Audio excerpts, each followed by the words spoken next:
Ok, vamos a continuar con la práctica de tubo digestivo. Nos toca ver lo que son los intestinos y el apéndice. Ahora bien, les puse este esquema que es bastante bueno porque nos ilustra cuáles son todas las partes del tubo digestivo que tenemos que ver y algunas que ya han visto, ¿no? Por ejemplo, ya vieron el estómago y lo que es el esófago, ya lo explicó mi compañero Pavel bastante bien. Entonces, yo siempre les digo que se imaginen esto como si fuera el mapa del Super Mario World. Entonces, cada vez que ustedes aprenden un órgano de este tubo digestivo, pueden avanzar hacia el siguiente nivel, ¿no? Entonces ya comprendieron lo que fue esófago y estómago. Entonces ya pasaron eso. Y hoy vamos a hablar de lo que es el intestino delgado, que se compone de duodeno, el yeyuno, el ilion. Y después vamos a ver el colon, con lo que es el apéndice vermiforme, que es bastante importante y vamos a ver más adelante por qué. Y vamos a ver más adelante cuáles son todas estas estructuras que se hallan en este tubo digestivo. Por ejemplo, aquí vemos unas glándulas, aquí vemos estas placas que luego vamos a ver cómo se llaman, distintas poblaciones celulares, y en intestino delgado e intestino grueso, y distintas características en cada uno de ellos. Cosas que son importantes y que ya vieron y que no deben olvidar es el plexo de Meissner, ¿no? Que se encuentra en lo que es la submucosa, y el plexo de Auerbach, que se encuentra en la muscular externa, y que los dos tienen una función de motilidad y para la función enzimática del tubo digestivo. Entonces vamos a ver estos órganos y después van a regresar a este esquema y ya van a poder comprender todo lo que hay aquí. Bien, vamos a empezar a hablar de lo que es el intestino delgado. El intestino delgado se dice que mide aproximadamente unos 7 metros. Anatómicamente ya dijimos que se divide en tres regiones: duodeno, yeyuno e ilion. El duodeno representa la porción más corta, después tenemos al yeyuno, y el ilion es la región más larga de este órgano. Ahora bien, aquí les puse un esquema que es bastante esquemático.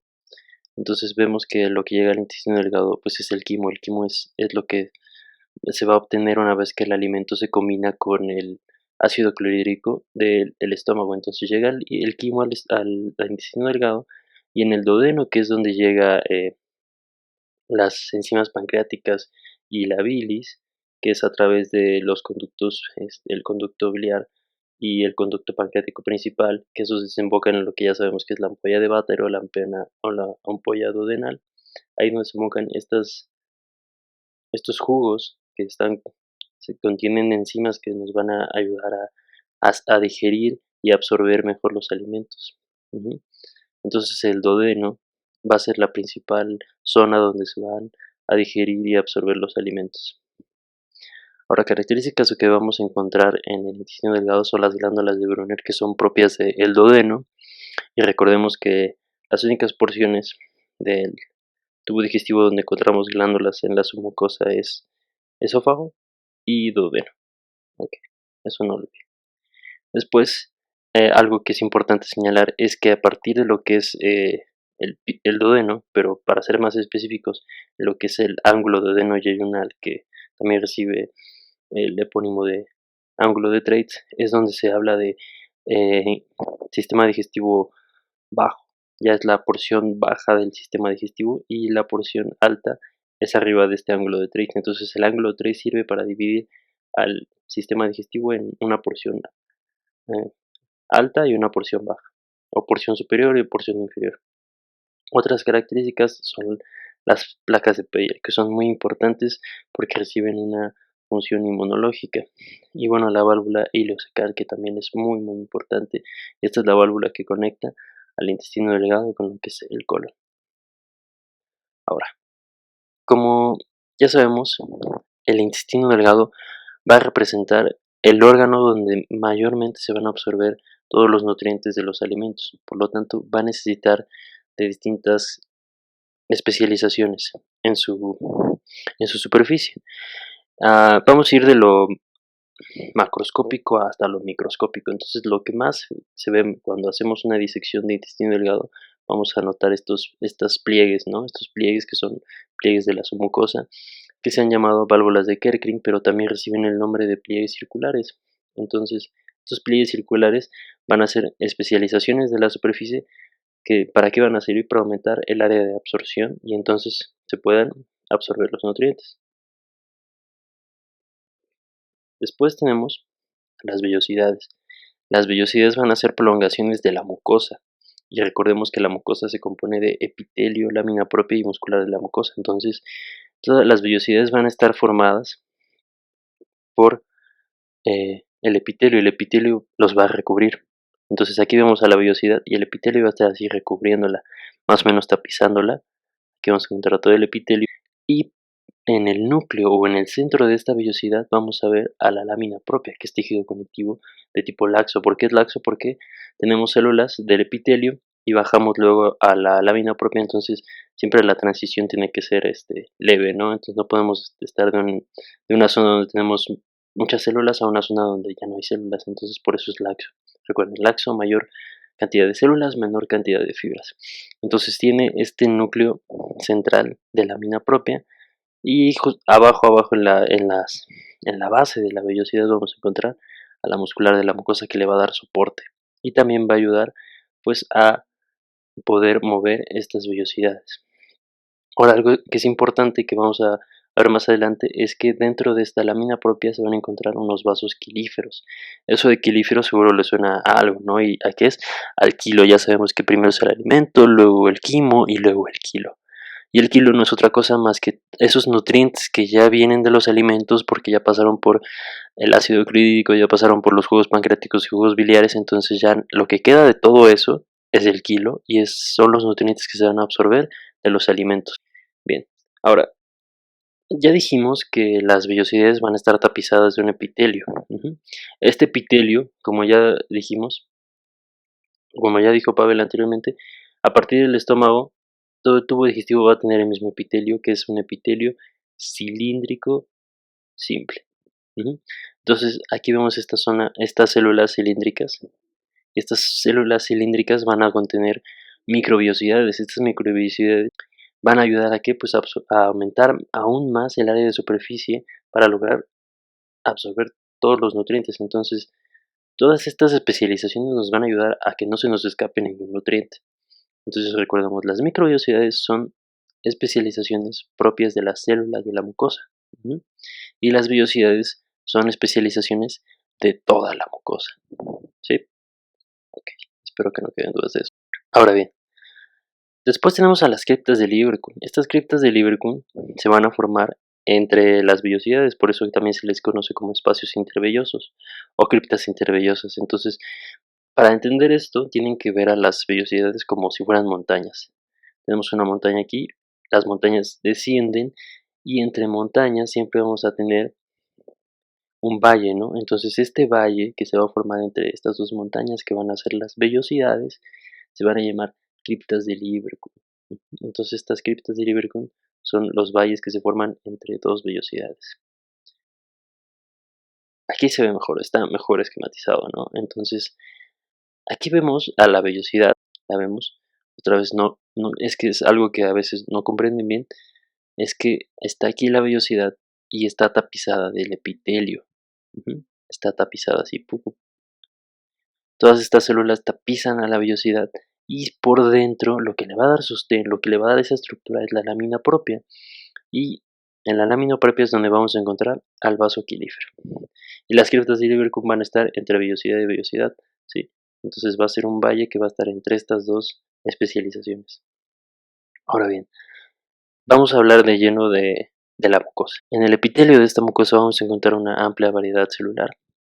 Primero vamos a encontrar unas células de absorción de la superficie, que también para los cuates se les llama enterocitos, ¿sí? Entonces, estos enterocitos van a abarcar la mayoría de la población celular del intestino delgado.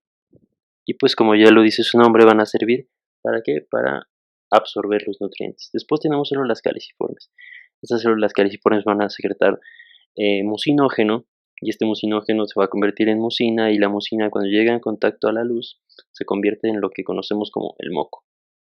¿Y ese moco para qué va a servir? Pues para lubricar estas vellosidades y el alimento pueda pasar de forma más sencilla, ¿no? Y no se queda atorado entre vellosidades. Entonces células caliciformes Estas células las vamos a ver muy bien porque ese contenido mucinógeno de estos gránulos mucinógenos van a verse como espacios en blanco. ¿Por qué? Porque este mucinógeno es un componente lipídico y como ya sabemos en la técnica histológica, los lípidos se quedan fuera de toda la tinción, entonces se van a ver como espacios en blanco. Entonces estas células son bastante fáciles de ver. Después tenemos células enteroendocrinas, que pertenecen a células del SNET. SNET viene de Sistema Neuroendocrino Difuso. Es difuso porque se encuentra no solo en el en el sistema digestivo, sino también lo encontramos en el aparato respiratorio, en distintas zonas endocrinas. Entonces está difuso porque es un órgano que está disperso por todo el cuerpo. Pero estas células del SNET son muy importantes porque hay muchísimas células, células G, células M, células P, muchísimas que yo creo que sería importante hacer otro video abordando estas células, pero voy a mencionarles dos que son importantes, que son las células K y las células L. Estas van a producir hormonas que van a ayudar en la producción de la insulina. Y como ya sabemos, en la diabetes mellitus lo que va a haber es que va a haber una alteración en la producción de lo que es insulina, ¿no? Entonces estas células K y L van a estar involucradas en esta fisiopatología. Se dice que en el 80% de los pacientes estas células, pacientes con diabetes mellitus, estas células van a fallar.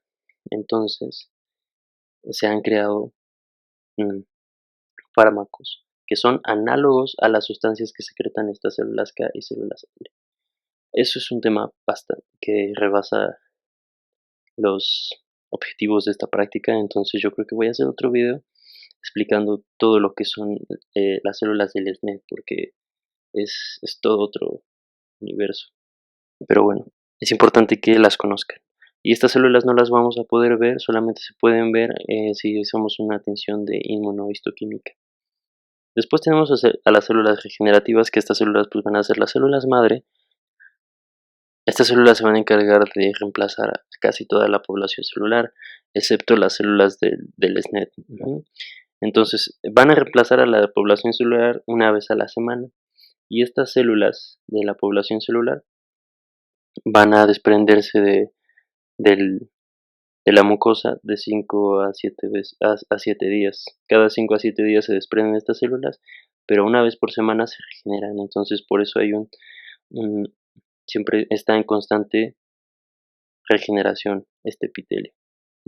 Después tenemos a las células de Paneth. Estas células de Paneth tienen una función inmunitaria y estas células son bastante fáciles de encontrar en las laminillas porque tienen la presencia de gránulos eosinófilos. Eosinófilos, ¿por qué? Porque se van a ver muy rosas, ¿no? ¿Y qué es lo que tienen estos gránulos eosinófilos? Pues estos gránulos eosinófilos van a contener lo que son defensinas y lisosimas y estas van a servir como productos antimicrobianos. Sobre todo lo que es la lisosima se inyecta dentro de lo que es la pared bacteriana y empieza a abrir poros para que a partir de ahí salgan todos los iones y qué es lo que va a provocar, pues que básicamente esa bacteria explote. Entonces, defensinas y lisosimas es lo que secreta las células de Paneth. Están en la base de la cripta de Lieberkühn y son bastante fáciles de ver al microscopio. ¿Por qué? Por sus gránulos eosinófilos. Otras células que son importantes de mencionar y que a veces pasan desapercibidos son las células M. Estas células M no están esquematizadas en este esquema de Gardner, pero se encuentran más o menos en la porción media de la cripta de Lieberkühn. Entonces estas células M tienen igual una función inmunitaria, sirven como señuelos. Entonces estas células M van a tener bolsillos que dentro de estos bolsillos celulares vamos a encontrar a los linfocitos y aunado a lo que son los linfocitos vamos a encontrar a las células dendríticas que no son otra cosa más que células presentadoras de antígeno. Entonces el caso está así, a las células M son capaces de fagocitar antígenos de microorganismos extraños. Los fagocitan, se los dan a los linfocitos y a su vez los linfocitos se los dan a la célula dendrítica y eso va a activar la respuesta inmunitaria. Entonces, estas células M son bastante eficaces para lo que es la respuesta inmunitaria ante microorganismos extraños. Ujú. Bueno, continuando con esto, vamos a ver lo que es la lámina propia. Ahí encontramos la base de las criptas de Libricon y vamos a encontrar algo que es muy importante, que es GALT. Este GALT no es otra cosa más que tejido linfoide asociado a tracto digestivo. También lo pueden encontrar como MALT, que es tejido linfoide asociado a mucosa. Este GALT o MALT cumple una función inmunitaria. Ujú. Y lo encontramos no solamente en el tubo digestivo, sino también en lo que es el tracto respiratorio. Entonces, es importante mencionar esto porque a veces una infección respiratoria nos puede producir síntomas digestivos porque, pues por el GALT o MALT, que se encuentra tanto en sistema respiratorio como en sistema digestivo. Entonces, esa comunicación que hay entre estos dos sistemas a través de este tejido linfoide asociado a mucosa va a provocar que cuando haya una infección a nivel de tracto respiratorio también se presenten síntomas a nivel del tracto digestivo tales como diarrea o vómito. Y eso puede complicar un poco el diagnóstico, pero si sabemos que hay una comunicación entre estos dos sistemas a través de este tejido linfoide, entonces vamos a poder llevar mejor un diagnóstico. La muscular de la mucosa no presenta ninguna característica importante, ya sabemos que tiene su capa longitudinal externa y circular interna. Ahora bien, en la submucosa, pero solamente en la porción del duodeno encontramos las glándulas de Brunner. Estas glándulas de Brunner son importantes porque secretan un líquido rico en bicarbonato. Y esto es importante porque recordemos que a lo que es el intestino delgado llega el alimento que está combinado con el ácido clorhídrico. Entonces necesitamos algo que amortigüe esa presencia de ácido y pues qué mejor que un líquido rico en bicarbonato, porque como ya sabemos el bicarbonato es un componente básico, entonces eso nos ayuda a neutralizar la presencia del ácido en el intestino delgado. En la muscular externa no hay nada de importancia, igual tenemos la capa longitudinal externa y circular interna. Ahora, la serosa se encuentra en lo que es el yeyuno e ilion, pero la adventicia se encuentra en el duodeno. ¿Por qué? Porque el duodeno tiene una porción libre que no está dentro del peritoneo. Recordemos que la serosa nos indica que los órganos están dentro del peritoneo, pero cuando están fuera de este y tienen porciones libres se cubren de la adventicia. Ahora, vamos de lleno con las laminillas. Esta es la expectativa, es lo que nos gustaría ver. Aquí vemos eh, las vellosidades que, como ya les dije, tienen este recubrimiento epitelial y en su núcleo tienen la lámina propia. Más abajo vamos a ver a la submucosa y aquí vemos a las glándulas de Brunner que se ven en un corte transversal, por eso se ven así redonditas. Pero en el laboratorio lo que vamos a ver es algo más o menos así. Es distinto porque aquí está a un aumento de 40x y pues este es un aumento 4x que es una vista panorámica, entonces estamos muy lejos, pero lo que podemos empezar a destacar es esta presencia de las glándulas de Brunner que se ven como, recuerden, una glándula se ve como si partieras una piña a la mitad o también se ve como si fuera una flor, una gerbera. Entonces vemos esta presencia de glándulas en la submucosa. La mucosa la vamos a distinguir porque se ve bastante basófila, entonces se ve muy morada. Y si vamos más abajo vamos a encontrar a la capa muscular que se ve más eosinófila porque por la presencia de mioglobina, que esta mioglobina es prima de la hemoglobina, que es la que le va a dar ese color rojo a la sangre. Entonces también le va a dar ese color bastante rojo o rosado a todo lo que es el músculo. Nos acercamos más para ver mejor. Y ya aquí están las glándulas de Brunner que tanto les decía, son son bastantes las que se pueden ver en lo que es la mucosa. Entonces vemos que abarcan casi todo lo que es la mucosa. Más abajo está la muscular y aquí está todo la mucosa. Aquí nos acercamos más y entonces vemos por aquí estas prolongaciones de la mucosa que son las vellosidades, ¿sí? Y lo más importante que podemos ver son las criptas de Lieberkühn. Entonces aquí se ven las vellosidades, se ven así porque están en un corte longitudinal, ¿sí? y aquí están en un corte transversal, entonces las cortaron por la mitad y solamente vemos, pues sí, como si las cortaran por la mitad, vemos la cripta de Liverpool. Y lo que ya les decía que es algo que se va a notar mucho es que en la base de estas criptas vamos a ver a las células de Paneth. ¿Por qué? Porque tienen estos gránulos muy eosinófilos. Es más, nos acercamos más y más acá. Ahí está. Nos acercamos más y vemos. Les digo que es un corte transversal.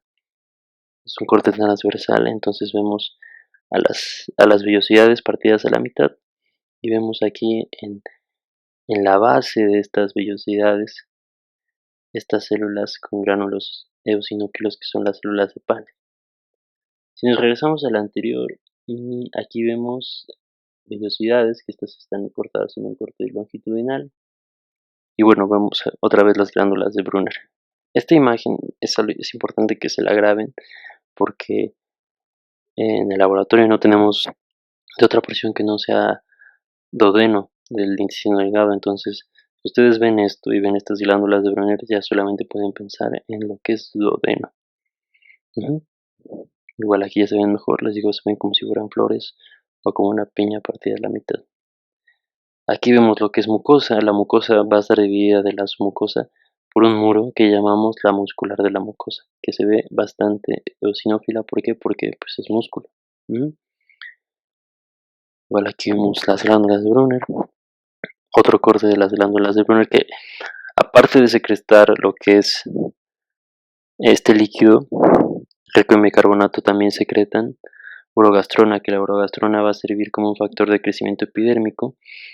Entonces va a ayudar a la regeneración celular y también va a inhibir a las células parietales para que dejen de secretar ácido clorhídrico, porque si siguieran secretando ácido clorhídrico cuando ya la comida pasó a lo que es el duodeno, entonces habría pues fuertes quemaduras en lo que es el intestino delgado, ¿no? Se producirían, porque el ácido clorhídrico pues es un líquido bastante ácido, tiene un pH de menos de 2. Entonces es importante que haya una regulación de esta secreción a través de lo que es la urogastrona y distintas hormonas se encargan de inhibir esta secreción de ácido clorhídrico. Ahora bien, vamos a hablar de las diferencias que puede haber entre duodeno, yeyuno e ilio. Principalmente en duodeno vamos a encontrar estas glándulas de Brunner, están en duodeno. Por eso también, si no se quieren aprender el epónimo, son glándulas duodenales. Y en yeyuno no hay nada. No hay nada, no tiene nada importante. Se dice que sus vellosidades son de las más largas, y sí, como lo vemos aquí, y se dice que tienen forma como de dedo. En ilion, algo que vamos a encontrar ahí que es importante, que seguro en alguna de sus clases de medicinal se los han mencionado, sobre todo lo que es abdomen, anatomía de abdomen, son las placas de Peyer. ¿Qué son las placas de Peyer? Pues son nódulos linfoides, esta aglomeración de células linfoides que van a tener una función inmunitaria. Entonces, en lo que es en Lilium vamos a encontrar placas de Peyer y eso es lo que le va a dar su característica única. Y bueno, aquí esta imagen nos pone a las tres porciones del intestino delgado y por ejemplo aquí vemos a duodeno y en su mucosa vemos estos puntitos blancos que no son otra cosa más que glándulas de Brunner. Y aquí vemos yeyuno, en la submucosa no hay nada, por eso se ve bastante basófila. Y aquí en ilion, en su submucosa vamos a ver que hay como unos circulitos muy morados, que eso es las placas de Peyer. Otra cosa que nos ayuda a distinguir entre porciones es que a medida que vamos bajando la mucosa se vuelve menos gruesa. ¿Esto por qué? Porque vamos a dar paso a lo que es el colon. Y en el colon ya no vamos a tener una mucosa tan gruesa y también ya no vamos a tener presencia de vellosidades. Ok, vamos a ver el intestino grueso ya casi acabamos. Después de que entendimos bastante bien lo que es intestino delgado, entonces vamos a poder comprender lo que es intestino grueso. En la anatomía del intestino grueso pues ya sabemos que se divide en varias porciones. Estas porciones principalmente es lo que es el ciego, el colon ascendente, el colon transverso, el colon descendente, colon sigmoides y ya lo que sabemos lo que es el recto y el ano. Entonces, igual van a compartir el mismo epitelio que lo que es el estómago, que es el epitelio cilíndrico simple, hasta lo que es el ano. Ahí ya va a cambiar al epitelio que es el mismo de la piel, ¿sí? Sin embargo, que no va a estar queratinizado.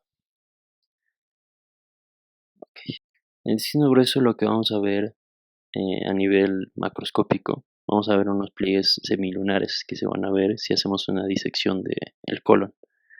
Vamos a ver a lo largo del colon, bueno, sí, a lo largo de todo lo que es el colon, que también se le llama intestino grueso, a las tenias. Las tenias van a ser especializaciones del músculo en la capa longitudinal externa y vamos a encontrar lo que son tres tenias. Estas tenias van a servir para contraer a lo que es el colon y a su vez le van a dar esta forma ah, característica. También van a formar lo que son las austras, que son estas como, como globos que se forman en el colon. La principal función del colon va a ser la reabsorción de agua y electrolitos. Aquí no vamos a reabsorber nada de nutrientes, solamente vamos a ayudar a reabsorber todo el agua o electrolitos que se puedan ir. Y bueno, también sirve para la eliminación de alimentos no digeridos y principalmente desechos. En la mucosa no va a haber pliegues, entonces no va a haber vellosidades y lo único que vamos a ver es que si se forman abundantes criptas de Lieberkühn y ya no vamos a tener todas las células variadas del intestino delgado, solamente vamos a ver una alta cantidad de células caliciformes, porque para producir moco y estos desechos o alimentos que no se digirieron pueden avanzar de forma más fácil gracias a la lubricación de este moco. En las mucosas no hay nada importante, solamente que aquí no vamos a encontrar las glándulas duodenales, va a ser una submucosa sencilla que la submucosa no es otra cosa más que el tejido conectivo denso. Como ya dijimos, va a haber ausencia de todas las células especializadas que encontramos en el intestino delgado y va a haber una alta cantidad de células caliciformes. En la muscular lo único importante es que se forman las tenias y a su vez las tenias van a formar las austras. Va a tener una presencia de serosa o adventicia dependiendo de la porción del colon que estemos hablando. Ahora sí vamos a ver lo que es la morfología. Esta es la expectativa y como ya dijimos, no va a tener lo que es vellosidades, entonces se va a ver una mucosa bastante recta, ¿sí? Bastante lisa, por así decirlo. Lo único que vamos a conservar van a ser las criptas de Lieberkühn y vamos a encontrar entre las criptas de Lieberkühn a la lámina propia. Y bueno, estos puntitos blancos que vemos aquí son las células caliciformes. Ahora vamos a ver cómo se ve. Bueno, más o menos así se ve. Pero lo que ya ustedes empiezan a distinguir es que aquí en la submucosa no vamos a encontrar las glándulas brunas, se va a ver una submucosa sencilla. No se ven lo que son las vellosidades, si acaso se ven estas prolongaciones, pero si nos acercamos vamos a ver que están rectas, ¿sí? Están así. Aquí está la luz y no son prolongaciones, siguen a lo que es la luz. Se quedan dentro de esta porción que solamente es la mucosa. Más que nada son invaginaciones y estas invaginaciones son las criptas del Lieberkühn. Nos acercamos más. Ok, aquí lo vemos mejor. Entonces, vemos que en la submucosa no hay presencia de glándulas de Brunner y lo que sí vemos son una alta cantidad de criptas de Lieberkühn. Aquí las vemos en esta forma circular porque tienen un corte transversal, entonces fueron cortadas por la mitad. Pero sin embargo, estas se ven en un corte longitudinal, entonces se ven rectas, ¿sí? Igual vemos aquí. En general vemos que este es un corte bastante, pues, diferente de lo que es el intestino delgado porque se ve bastante delgado a comparación, ¿no? Bueno, lo que quiero decir es que su mucosa no se ve tan gruesa y solamente vemos esta presencia de criptas de Lieberkühn y en la submucosa no encontramos nada característico. Entonces el colon es una de las partes más sencillas del tubo digestivo porque si lo comparamos con el intestino delgado resulta bastante simple a nivel morfológico. Entonces solo encontramos a las criptas de Lieberkühn y la presencia de células caliciformes que se ven como puntitos blancos. Ahora vamos a hablar del apéndice vermiforme. El apéndice vermiforme forma parte de lo que es el colon. Es una vaginación de una forma digitiforme. Entonces se encuentra lo que es a nivel del ciego. Tiene una presencia de nódulos linfoides que asemejan a las placas de Peyer. tiene una presencia también de células de Paneth, por eso es que se cree que no es tan inútil y tiene alguna función inmunitaria gracias a la presencia de estos nódulos linfoides y hasta la presencia de células de Paneth. Tiene muscular externa y tiene serosa, entonces el apéndice vermiforme comparte la misma estructura que todo lo que es el tracto digestivo. Nos vamos directo a la morfología. Esto es más o menos lo que vamos a ver.